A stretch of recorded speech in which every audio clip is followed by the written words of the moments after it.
pribadi saudara. Tadi kita sudah mengangkat tangan kita bersama dengan Ibu Munte mengucapkan doa keselamatan saudaraku. Kita buka hati kita dan kita sama-sama berkata, Yesus, aku percaya kepadamu, masuklah ke dalam hatiku, jadilah Tuhanku, juru selamatku. Maka saudara sudah diselamatkan. Haleluya. Saudara sudah dibebaskan daripada semua hukuman dosa, hukuman karena dosa, yaitu maut. Katakan amin. Saudaraku yang kekasih, Tuhan Yesus sudah membayar lunas semua harga kita. Karena itu permuliakanlah Tuhan dengan hidup kita. Dia telah menebus kita dengan darahnya yang kudus, saudaraku. Dia telah memberikan nyawanya bagi kita. Dia substitusi kita. Yesus ganti kita. Seharusnya kita dihukum, tetapi kita tidak jadi dihukum karena Yesus adalah ganti kita. Dia sudah disalibkan bagi kita supaya oleh pengorbanan yang di kayu salib saudara bebas daripada hukuman maut. Katakan amin. Dan Yesus menanggung dosa saudara dan juga kutuk-kutuk dosa saudara. Itulah sebabnya saudaraku yang kekasih dalam nama Yesus, kita bisa disembuhkan. Kita yang percaya kepada Yesus, Tuhan Yesus berkata, oleh bilur-bilurnya kamu telah sembuh. Saudara tahu apakah bilur Yesus itu? Saudara, sebelum Tuhan Yesus disalibkan, dia menanggung begitu banyak penderitaan. Dia menanggung begitu banyak sengsara, saudara. Terlebih dahulu, saudara, setelah Tuhan Yesus ditangkap di Taman Getsemani, maka dia dibawa, saudaraku, ke pengadilan. Dan kemudian di situ tentara Romawi mencambuki dia. Mereka melucuti pakaian Yesus. Dan kemudian mereka mengikat dia di sebuah tiang. Dan tentara Romawi datang membawa cambuk yang begitu mengerikan. Satu cambuk tapi 5 cabangnya. Dan di cabang-cabang itu ada besi-besi tajam, saudara, yang dikaitkan kepada setiap kail-kail itu, saudara. Kail-kail tajam dikaitkan pada cambuk itu, saudara. Dan cambukan itulah yang diayunkan ke punggung Tuhan Yesus. Dan ketika dicambuk punggung Tuhan Yesus, maka daging tubuh punggung Tuhan Yesus tersayat, tersobek-sobek, rusak semua, saudaraku. Dan bahkan itu memperlihatkan organ-organ tubuh bagian dalam Tuhan Yesus.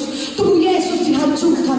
Luka-luka yang begitu hebat ada di punggung Yesus. Dan luka-luka itulah yang dinamakan oleh bilur-bilur Yesus. Dan firman Tuhan berkata dalam 1 Petrus 2:24, dalam Yesaya 53, oleh bilur-bilur Yesus saudara sudah sembuh. Katakan amin. Jadi di kayu salib penyakit saudara juga ditanggung Tuhan Yesus.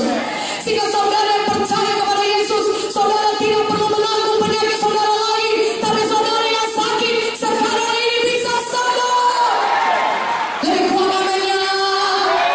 Katakan amin. Saudara yang sakit, percayakan saudara sembuh. Percayakan saudara sudah sembuh oleh bilur Yesus. Yang percaya angkat tangannya, katakan amin. Berikan kemuliaan bagi nama Yesus. Karena Yesus sudah selesai menanggung penyakit saudara.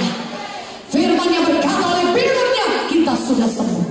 Dan firman-Nya juga berkata dia sudah menanggung semua dosa dan kutuk-kutuk dosa kita lainnya. Itu termasuk kegagalan, kemiskinan sudah ditanggung Tuhan Yesus.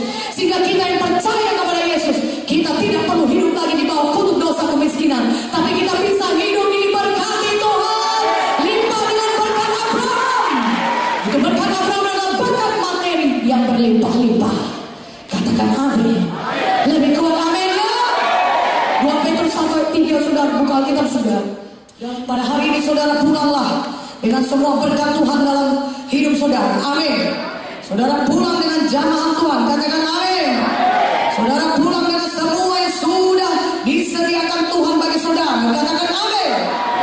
2 Petrus 1:3, karena kuasa ilahinya telah menganugerahkan kepada kita segala sesuatu yang berguna untuk hidup yang saleh oleh pengenalan kita akan Dia. Dia telah memanggil kita oleh kuasa yang mulia dan ajaib. Katakan amin.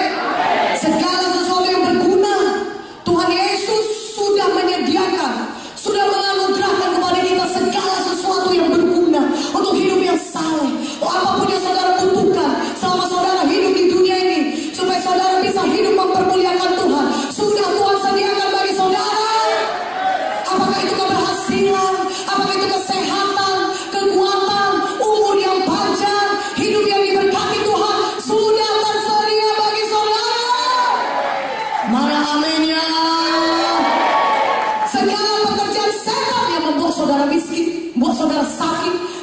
saudara depresi, sudah dihancurkan Tuhan.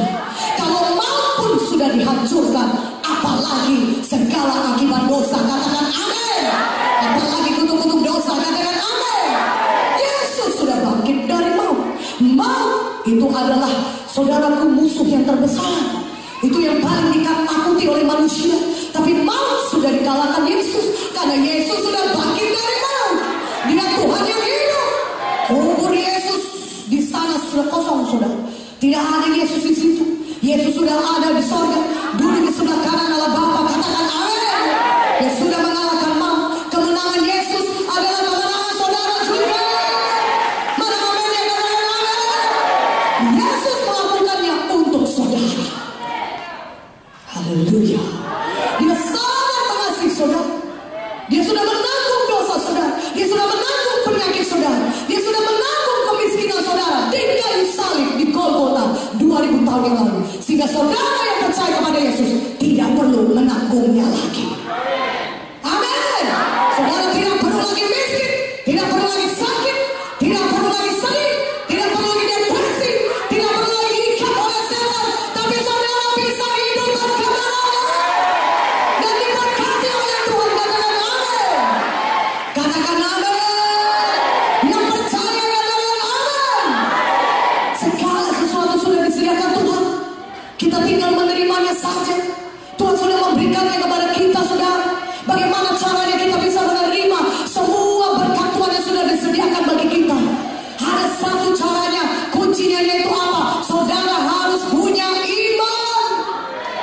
Tanpa iman tidak mungkin orang berkenan kepada Allah. Ibrani 11 ayat 6. Kita harus punya iman. Kita harus percaya kepada apa yang dikatakan oleh firman Tuhan. Katakan amin. Itulah dia iman, percaya kepada apa yang dikatakan oleh firman Tuhan. Haleluya.